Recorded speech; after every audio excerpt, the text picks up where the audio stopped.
नाज़रीन कुछ आम तरीन खबरें आपके सामने रख देते हैं। सोहेल अहमद सोशल मीडिया पर गुज़श्ता 24 घंटों में इनके हवाले से बड़ा बवाल मचा है। उन्होंने वजाहत दी है। मैं चारों के सबसे पहले वजाहत आप सुन लें। उस फंक्शन में मैं बच्चों को समझाने के लिए ये बात कर रहा था कि खुदारा यजीद का रास्ता इस्तेमाल न करें पॉपुलर होने के लिए, हुसैनी काफले में शामिल हों, ऐसे काम करें कि लोग आपको अच्छे लफ्जों से याद करें, बुरे लफ्जों से ना याद करें।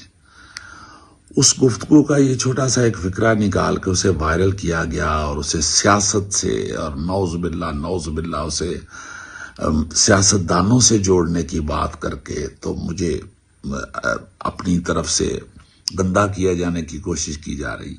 सोहेल अहमद साहब का कहना है मेरे खिलाफ मजहबी कार्ड ना खेला जाए। उनका ये कहना है कि हुसैन भी उतना ही पॉपुलर है जितना यजीद पॉपुलर थे। मेरा मशवरा ये है कि आप ज़ाहिर हुसैन के रास्ते के ऊपर चले, यजीदियत के पीछे ना जाए। देखिए बुनियादी तौर पर नाज़रीन मसला हमारे इदारे की ये एक तो ये पॉलिसी है कि हम कोई अपना ओपिनियन खास तौर पर ऐसे हसास मामला के ऊपर नहीं रखते, लेकिन थोड़ा सा डिफरेंस समझने की जरूरत है नाज़रीन। हुसैनियत डिग्निटी की सिंबल है, एक ऑनर की सिंबल है, एक रेस्पेक्ट की सिंबल है, एक रेजिस्टेंस को जाहिर करती है कि आपने जालिम के सामने नहीं झुकना, जालिम के सामने नहीं दबना। लिहाजा ये शोहरत है, ये अखलाकियात हैं, ये शराफत है जो हुसैनियत है। दूसरी तरफ नाज़रीन यजीदियत है, ये एक नोटोरियस रवैया है, ये बदनामे जमाना एक सिंबल है जो जाहिर करती है जहां पर फिरौनियत आती है, जहां पर हवानियत आती है, जहां पर बुनियादी राइट्स को वॉलेट किया जाता है, जहां पर इंसान को इंसान की तज़ीक की जाती है। लेकिन बहरहाल उन्होंने जनाब गड़मिट करके मिक्स करके बताया और कहा कि जनाब वो बहरहाल ये हो गया और वो हो गया।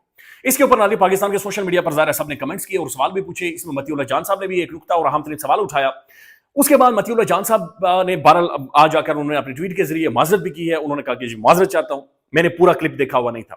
लेकिन इस माजरत के बाद भी नाज़रीन जो मतीउल्लाह जान साहब ने एक आला ज़रफ़ी का मुज़ाहरा किया, साफ्ती तमाम तर उसूलों का कि जनाब जहां पर चीज गलत हो गई उन्होंने आकर पब्लिकली एक बड़ेपन का मुजाहरा, मैं माफी चाहता हूं, माजरत करता हूं। लेकिन सोशल मीडिया पर नाज़रीन खास किस्म की ब्रिगेड है जो एक्टिव हो जाती है और फिर धड़म करके यानी धड़ल्ले से वो सारे काम करना शुरू कर देते हैं। इन्होंने गुज़श्ता 48 घंटों में नसीम शाह को, उनकी फैमिली को नाज़रीन तौहीन की, उनकी तज़ीक की और मतीउल्लाह जान साहब के हवाले से जो डॉलर्स कमा लिए इन्होंने, पैसे कमा लिए, ये व्यूज के लिए सारा कुछ काम करते हैं। हालांकि मैं और आप नाज़रीन वाकिफ हैं, पाकिस्तान की सहाफत जो हाउसिंग सोसाइटीज के अंदर प्लॉट से शुरू होती है, जो नाज़रीन मोटी मोटी तनख्वाहों से शुरू होती है, जो बच्चों के पढ़ाने से लेकर शुरू होती है, जो बेगमात की परसों से होती हुए पता नहीं किधर किधर जाती है। और बदकिस्मती है कि पाकिस्तान के नाज़रीन बड़े बड़े साफियों ने, बड़े बड़े न्यूज चैनल्स ने नाज़रीन हमेशा सिर्फ टांगे दबाई हैं मुश्किल हालात में भी। और एक टाइम ये था नाज़रीन के अरशद शरीफ साहब के पीछे तस्वीरें लगाकर जो नेशनल हमारा प्रेस क्लब है वहां पर लिटरली वो रोटी वो कुर्सियां टेबल मांगे जा रहे थे कि हमें कुर्सियां टेबल किसी तरह से दे। तो ये उसूल रहा है। तो मतीउल्लाह जान साहब जैसे नाज़रीन ऐसे लोग मौजूद हैं जो एक कमेंट करते हैं और कमेंट के ऊपर उन्हें महसूस हो कि शायद इससे बेहतर या इसे दूसरे एंगल से भी देखने की जरूरत है, तो उन्होंने बाकायदा से वहां पर आकर माजरत भी की है। अब नाज़रीन आगे बढ़ते हैं और चंद अहम तरीन खबरें इंटरनेशनली भी आपके सामने रख देते हैं। एक तो नाज़रीन नसीम शाह को के ऊपर फाइन किया गया है, वो आपके सामने खबर मौजूद है। और उसके बाद उन्होंने अगेन ट्वीट करके उन्होंने कहा कि मैं पब्लिकली अपॉलॉजी करता हूं और ये अकाउंट में यूज नहीं कर रहा था, लिहाजा मेरा इस ट्वीट के साथ या उस सारी चीज के साथ कोई ताल्लुक नहीं है। लेकिन वो ब्रिगेड चूंकि एक्टिव है और वो कह रही है कि उसका बिल्कुल कैरियर नसीम शाह का खत्म कर दिया जाए। और यह बात आपने ध्यान में रखनी है कि नसीम शाह के एक और भाई हैं जो बहुत जबरदस्त क्रिकेटर है, अगेन वो भी बॉलर है, टॉप नॉच बॉलर है, वो जबरदस्त किस्म की बॉलिंग कर रहा है। हमने शेयर भी किया नाज़रीन, नसीम शाह जब डेब्यू कर रहे थे गाबा में 2019 में ऑस्ट्रेलिया में, तो नाज़रीन उनकी वालदा का इंतकाल हो गया था।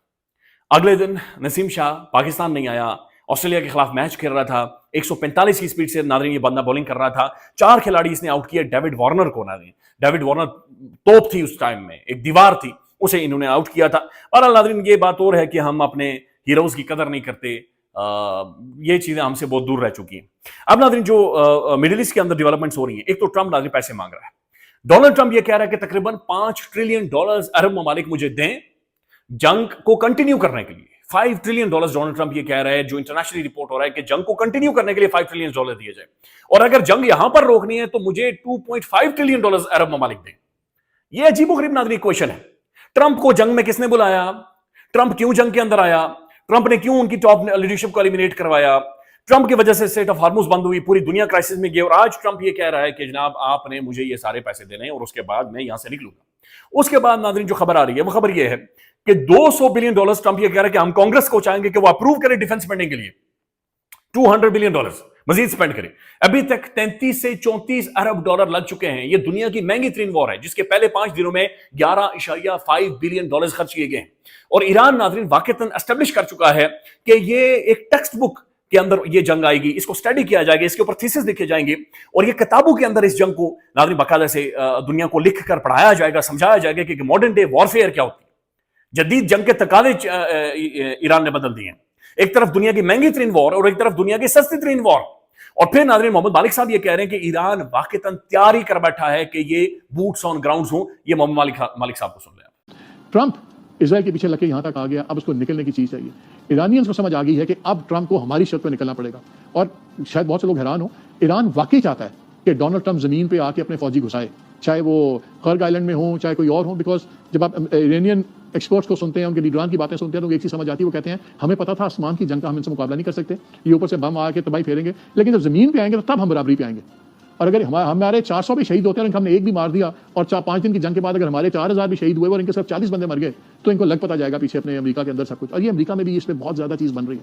ہم ایک بڑے خطرناک فیز میں جا رہے ہیں. دوسری طرف ناظرین ایک اور خبر آ رہی ہے, اور اس میں باقاعدہ سے ٹرمپ یہ کہہ رہا ہے کہ اگر مجھے پیسے نہ دیے گئے, 5 ٹریلین ڈالر یا پھر 200 بلین ڈالر, اگر یہ سارے پیسے نہ دیے گئے, تو پھر میں جو نیٹو کا فنڈ ہے, جو نیٹو کو ہم دیتے ہیں, میں اس میں سے پیسے نکالوں گا اور خرچ کروں گا.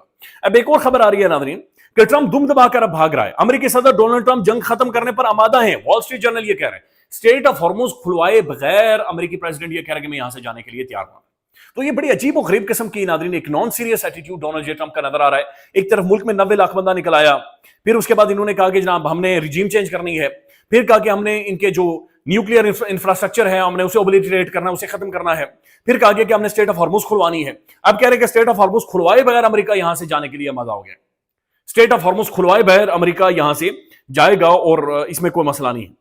اس کے پیرالل ناظرین جو امریکہ کی ایک چھوٹو ریاست ہے اسرائیل ہے, وہاں پر ایک ڈیولپمنٹ ہوئی ہے, اور یہ بہت خوفناک ڈیولپمنٹ ہے. اس نے پوری انسانیت کو ناظرین پوری انسانیت کو شرمندہ کر دیا ہے کہ آج تک ناظرین ہم لوگ ایوالو نہیں ہو سکے. Israel is the first state in the history to legislate a death sentence that applies only on one ethnic group, یعنی کہ جو فلسطین کے لوگ گرفتار ہیں ان کے حوالے سے 90 دنوں میں ان کا ٹرائل کرنا ہے, کوئی اپیل نہیں, کچھ بھی نہیں, اور انہیں ہینگ ٹل ڈیتھ یعنی انہیں یعنی ناظرین پھانسی دی جائے گی, انہیں پھانسی دی جائے گی. یہ رولڈ بیسڈ ورلڈ آرڈر کے اندر 2026 میں انسانی حقوق کی تنظیمیں, انسانی حقوق کی organisations, Amnesty International, human right councils, پتہ نہیں کیا کیا ناظرین ایگزسٹ کرتی ہیں. اقوام متحدہ, دنیا آپ کے سامنے موجود ہے. آج کے دور میں یہ اسرائیل کے پارلیمنٹ کے اندر قانون پاس ہوا ہے. یہ صرف آپ ناظرین کی ویڈیو دیکھیں, میں ویڈیو آپ کو دکھانا چاہتا ہوں, شیطانیت آپ کو نظر آئے گی. یہ قانون پاس کروانے کے بعد وہاں کے جو منسٹرز ہیں ناظرین کیسے شراب کے ساتھ سیلیبریٹ کر رہے ہیں, یہ دیکھ لیں. השר, על מה כל החגיגה? מוות למחבלים עבר היום, חוק מוות למחבלים, היסטוריה, היסטוריה. בעזרת השם בקרוב, אחד להוציא להורג, כל אלה שטבחו ורצחו ושרפו, לחיים, לחיי עם ישראל.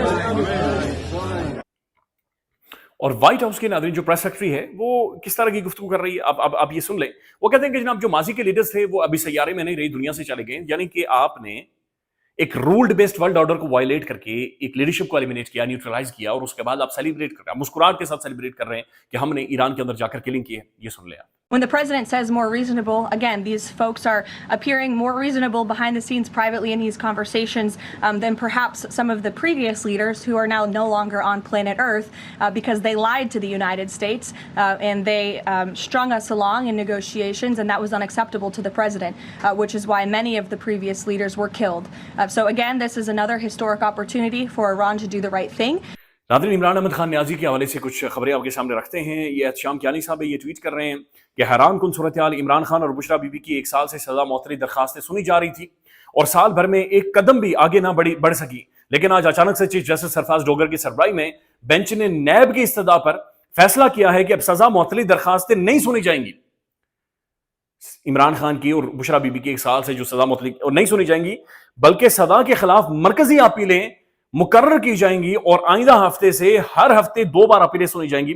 تو باقاعدہ سے ناظرین نظر آ رہا ہے کہ عمران خان کے لیے جوڈیشل ریلیف کوئی بھی نہیں ہے, اور یہ چیزیں वाया जुडिशरी मजीद वल्नरेबल इमरान खान के हवाले से की जा रही है। दूसरी जानिब नाज़रीन साकिब बशीर साहब ने ट्वीट किया है, ब्रेकिंग न्यूज, हैरानकुन तौर पर अचानक नैब ने इमरान खान और बुशरा बीबी की सजा मुअत्तली के बजाय मरकजी अपीलों पर दलाइल देने की ऑफर कर दी है। हैरान, इस पर सोहेल रशीद साहब लिखते हैं, यह हैरानकुन नहीं है, नैब में हालिया तरमीम के बाद मुझे यह तवक्को थी। अब इस केस में अपील सुप्रीम कोर्ट जाने का रास्ता बंद हो चुका है, आईनी अदालत अपील जाएगी। पीटीआई ने आईनी अदालत का बाइकाट ना करने का फैसला कर रखा है, मगर नैब कानून में इस नई तरमीम को आईनी अदालत में चैलेंज भी नहीं किया गया। खामोशी से देखते रहने की पॉलिसी इमरान खान की सदा हाई कोर्ट और आईनी अदालत की हतमी मोहर लग जाने के इंतजार के सिवा कुछ नहीं हुआ। आपको पॉलिसी नजर नहीं आ रही तहरीक इंसाफ की लीडरशिप की जानिब से। बैरिस्टर गौहर साहब चीख रहे थे कि जनाब मेरा व्हाट्सएप हैक हो गया है। सोहेल अफरीदी साहब के पास नाज़रीन कोई प्लान नहीं है इमरान खान साहब की रिहाई के हवाले से। एक कंफ्यूजन है, एक मैसिव कंफ्यूजन है इमरान खान की रिहाई के हवाले से, इमरान खान को जिस तरीके से ट्रीट किया जा रहा है। ख्याल रखिएगा, अल्लाह हाफिज।